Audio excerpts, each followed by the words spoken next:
Susi Pujiastuti cerita kronologi Susi Air diusir paksa dari Bandara Malinau. Susi Pujiastuti membeberkan kronologi masalah yang menyebabkan Susi Air diusir paksa dari Bandara Kolonel R.A. Besing Malinau, Kabupaten Malinau, Kalimantan Utara. Susi, pemilik PT Asi Pujiastuti Aviation atau Susi Air, mengatakan telah menyewa hanggar di bandara berkode LNU tersebut selama 10 tahun. Adapun maskapai melayani rute penerbangan reguler dan perintis untuk Kalimantan Utara dan wilayah pedalaman.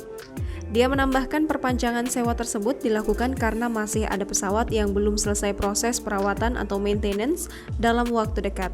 Namun lanjutnya, hingga saat ini perpanjangan tersebut belum dikabulkan. Susi Air juga telah meminta perpanjangan selama 6 bulan atau minimal 3 bulan ke depan untuk merampungkan perawatan pesawat.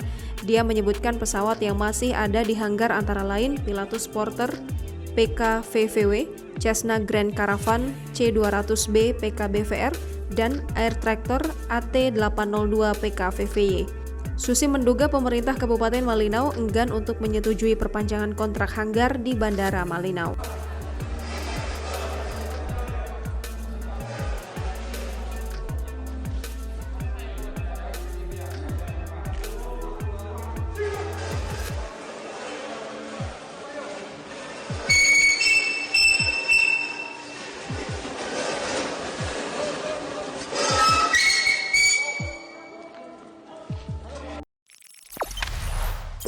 Jangan lupa subscribe, share, komen, dan like ya!